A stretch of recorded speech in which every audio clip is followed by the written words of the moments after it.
amigos? Muy buenos días. Hoy es un gusto poder compartir con ustedes desde la capital a propósito de sus 484 años de fundación. Nos encontramos en el Hotel Mama Cuchara, en el sector de Loma Grande, desde donde realizaremos el programa Los Desayunos de 24 horas. Hoy nos acompañarán aquí el doctor Fernando Carrión, urbanista, y el alcalde de Quito también, Mauricio Rodas. Con ambos analizaremos aquellas obras icónicas que tiene la capital, cómo ha crecido Quito en todo este tiempo, los problemas que también tienen, que persisten, cómo se proyecta la próxima gestión al alcalde que le toque asumir ya en un nuevo periodo, hacia dónde se enrumba la ciudad y bueno, muchísimo más, todo vinculado con nuestra capital. Esa es la agenda que vamos a tener para el día de hoy aquí en los Desayunos de 24 horas. Así que sean todos ustedes bienvenidos. Bueno, y empezamos de inmediato. Y quiero darle la bienvenida al doctor Fernando Carrión, ya me acompaña acá, como les decía, urbanista. Qué gusto poder compartir con ustedes esta mañana. Muchísimas gracias por la invitación y claro, estar en este día de la fundación que se realizó a Quito en el año 1534. Bueno, son 484 años de fundación y precisamente quisiera saber hoy por hoy a usted como quiteño, ¿qué le enorgullece de su ciudad? No, muchas cosas. Para empezar, por simplificar esto, yo diría la geografía y la historia. La geografía en el sentido de que es una ciudad maravillosa que está enclavada en toda la cordillera andina, en las faldas del Pichincha, que hace que tengamos una ciudad de la altura 2.800 metros sobre el nivel del mar y estemos a 300, 400 metros más bajo en los valles. Es una geografía excepcional.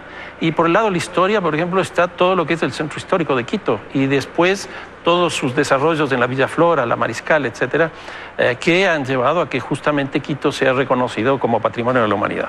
Ahora, definitivamente yo creo que en eso coinciden muchos, por no decir todos. Esas son las cosas lindas de Quito. Yo también hablaría de su gastronomía, de su gente, que lo hacen tan particular, pero todo esto de aquí quizás llega a empañarse un poco por aquellos temas que son preocupantes y que son permanentes en la ciudad. Uno de esos aspectos, por ejemplo, la movilidad, que sigue siendo un problema persistente con el que tienen que lidiar los quiteños día a día. ¿Se va a convertir en un alivio, al menos así lo considera usted, el hecho de que ya el próximo año cuenten con una obra como el Metro de Quito? Bueno, todas las ciudades tienen en su momento algún problema específico. Yo recuerdo en la administración de Rodrigo Paz los problemas que tenía la ciudad respecto del agua potable. Ahí se construyó el gran proyecto Papayacta, con lo cual se cerró ese ciclo y desapareció el problema del agua potable. Posteriormente, ya en este siglo, han aparecido quizás dos de los problemas más significativos, que es el tema de la seguridad y el tema del transporte. Y en el caso del transporte, Quito justamente a principios de los años 90 estableció un cambio sustancial en el sistema de movilidad en la ciudad, que fue el trolebús. Pero el trolebús se ha quedado corto. Hoy día estamos a las puertas porque el próximo año se inaugura probablemente la obra más grande que se haya hecho en Quito, que es el caso del metro, que es una obra sin duda muy significativa para la ciudad. Y es una obra que se convierte quizás en esa obra icónica dentro de la actual administración del alcalde Mauricio Rodas, pero ¿en qué momento llega a convertirse para algunos en la piedra del zapato, al considerar que la mayor parte del presupuesto que maneja el municipio de Quito está destinado a acapar esta obra? Bueno, el pueblo es muy sabio cuando dice no hay que poner todos los huevos en la misma canasta. Y eso es lo que ha pasado, me da la impresión, con el caso del metro. Yo he sostenido que la ciudad está viviendo una metrodependencia y básicamente por tres situaciones. Uno, el tema presupuestario. Este año el municipio tiene un presupuesto de alrededor de 1.560 millones de dólares, de lo cual el 52% se va en el metro. Si uno le añade cerca del 36% que se destina en gasto corriente, pues en términos de inversión no queda más allá de un 10-12%. Pero no era previsible que una obra de tal magnitud iba a conllevar, obviamente, a que se destine para ella gran parte del presupuesto y no se estaría ahora incurriendo en criticar algo que por mucho tiempo los quiteños esperaron y que en un inicio, y bueno, quizás hasta ahora todavía lo ven como la solución a ese problema de movilidad que atraviesa la ciudad.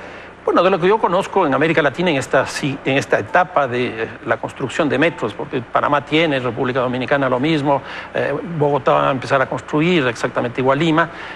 De lo que yo conozco, el financiamiento de esos metros proviene el 70% del gobierno nacional y el 30% de los gobiernos locales. En el caso de Quito sí, es la cosa totalmente al revés. el 30% es financiado por el gobierno nacional y el 70% es financiado por el municipio de Quito. Esto ha generado justamente este gran problema del presupuesto municipal. ¿Y responsabilidad de quiénes?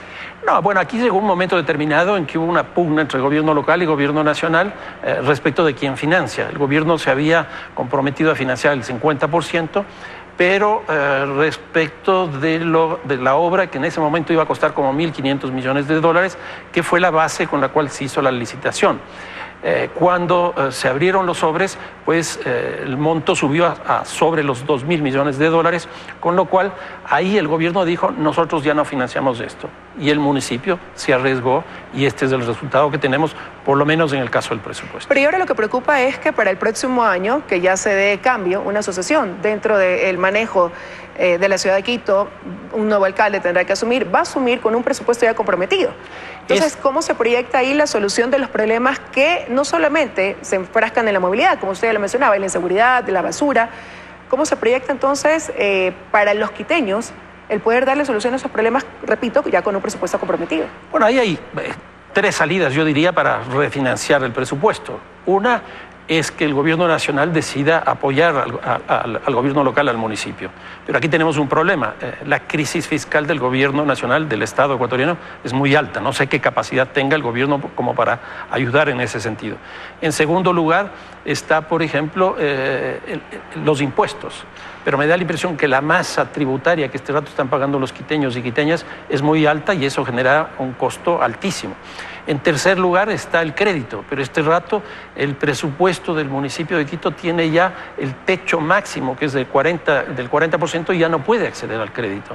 Y la cuarta cosa que podría hacer es el tema de la tarifa, pero la tarifa este rato está señalada más o menos con 45 centavos de dólar, que tendrá que generalizarse para todo el sistema de transporte porque los buses tienen que ser colectores frente al metro. Y eso va a significar no una elevación de 5 centavos, que este rato es lo que piden los buceros, sino de 20 centavos. Entonces el costo político obviamente va a ser significativo. Y escuchando esa lista de opciones donde aparentemente ninguna sería tan conveniente o ninguna sería tan puesta en práctica, ninguna sería tan fácil de aplicar, más bien, se vislumbra un panorama difícil para quien asuma la alcaldía de Quito el próximo año.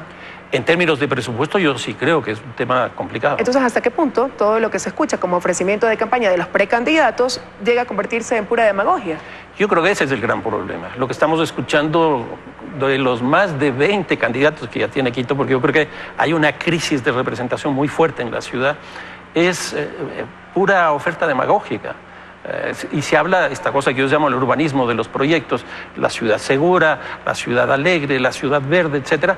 ¿Con qué recursos vamos a hacer eso? Y yo creo que esa es la pregunta principal que los quiteños y quiteñas tendremos que hacerles a los candidatos a la alcaldía de la ciudad. Pero eso quiere decir también que el quiteño tiene que resignarse a continuar viviendo durante 3 años más con problemas de inseguridad, con problemas de afectación de basura por un deficiente servicio de recolección. Bueno, hay casos excepcionales, el caso de la seguridad. Por ejemplo, el municipio de Quito cobra la tasa de seguridad. Eso es un monto más o menos de 23 millones de dólares. Y este rato, según el COTAD, ya no es una responsabilidad del municipio. ¿Qué significa? Con 23 millones de dólares lo que se puede hacer es prevención. O sea, ya no meterle al sistema penal, que es policía, justicia y cárcel, porque eso es una atribución nacional, sino que tiene que meterle esos recursos justamente a prevención. ¿Cómo puede ser la prevención situacional? ¿Cómo puede ser la prevención social, la prevención institucional? Y para eso 23 millones de dólares sí es una cantidad relativamente interesante. Ahora, eso es un tema de seguridad. En el tema de la recolección de basura, este año hubo un aumento de la tasa de recolección. Tienen una tasa sumamente alta si es que la comparamos, por ejemplo, con el caso de Guayaquil, pero sin embargo no parecería ser suficiente para tener un servicio óptimo. ¿Cómo entender entonces que teniendo esta tasa, que es alta, el servicio sea tan deficiente? Bueno, yo creo que ahí hay un problema, obviamente, del modelo de gestión. Y aquí no me refiero exclusivamente a la recolección de basura, sino en general. Yo creo que Quito está viviendo una crisis del modelo de gestión que se gestó a partir del año 2010, cuando se hizo una reestructuración general del municipio sobre la base de secretarías, direcciones, administraciones zonales, empresas, fundaciones, corporaciones, etcétera, que muchas de ellas tienen funciones superpuestas. Por ejemplo, en el área de recolección de residuos sólidos hay 2 empresas. Una que hace recolección y otra que hace el depósito final. ¿Por qué tener dos empresas si el proceso es el mismo? Eso generó el problema en el Troje. Se hizo el depósito de los materiales de desecho que salían del metro, el Troje no estaba en capacidad de recibir eso y produjo lo que produjo. Y entonces a mí me parece que otro de los temas claves que tiene que enfrentar la próxima administración municipal es el modelo de gestión, que tiene que ser mucho mejor. Aquí pongo una cifra incluso interesante comparar con Guayaquil. Guayaquil tiene un gasto corriente de 15%, tiene 4.500 empleados. Quito tiene 21.000 empleados y un gasto corriente de 36%. Yo creo que eso es una de las cosas que hay que resolver incluso para que el propio municipio tenga más recursos económicos para inversión. Y desde su punto de vista, ¿cuál es la causa? La causa es el modelo de gestión que se ha planteado, esta cosa de superponer funciones. Por ejemplo, en el área de planificación hay cuatro instancias. En el caso de basura, ahí tenemos 2. En el centro histórico lo mismo. En transporte igual. ¿Qué es lo que ocurre en el transporte? Tenemos una ordenanza de taxis, una ordenanza del metro, una ordenanza de buses, una ordenanza de bicicleta, y cada uno de ellos con una institución que maneje esas. Pero el alcalde Mauricio Rodas heredó esto, porque usted me acaba de decir, esto ya venía desde el año 2010. ¿Un error haberlo mantenido? ¿Haber desaprovechado la oportunidad de hacer una reestructuración en ese sentido? Sin duda, él recibió esto como herencia, pero me parece que lo que debió haber hecho es corregir esa situación, que es un esquema más o menos parecido al que el gobierno nacional ha tenido y que recién empieza a corregirse hoy día. El gobierno nacional tenía como 44 ministerios. Lo mismo pasó en el caso, pasa más bien dicho, en el caso del municipio de Quito. Entonces sí hay que hacer una reforma bastante importante. Aspira entonces, ya para concluir la entrevista, a que la próxima alcaldía pueda dar paso a esa reestructuración y a ese cambio que permita que Quito supere los problemas que hoy por hoy tiene y que son similares a los que tenía incluso desde años atrás, antes de esta administración. Sí, porque la crisis que está viviendo Quito es una crisis que viene incubándose desde mucho tiempo atrás. Por ejemplo, la crisis de representación que señalábamos. Quito tiene 49 organizaciones políticas. Es una cosa absurda. Esto está conduciendo a tener más de 20 candidatos a la alcaldía. Un alcalde con un 30% que va a llegar, me parece, y con un consejo de 5 o 6 bloques, vamos a tener un problema de gobernabilidad. Aquí lo principal que habría que hacer es plantearle a los candidatos que generen consensos con la población y que generen consensos políticos para encontrar una solución a la ciudad. Veremos si eso se logra. Quiero agradecerle su presencia esta mañana en los desayunos de 24 horas. No, muchísimas gracias. Vamos a hacer una pausa, amigos. Al volver estará con nosotros el alcalde de aquí de Quito, Mauricio Rodas. Ya regresamos. Romántico Quito mío, poblado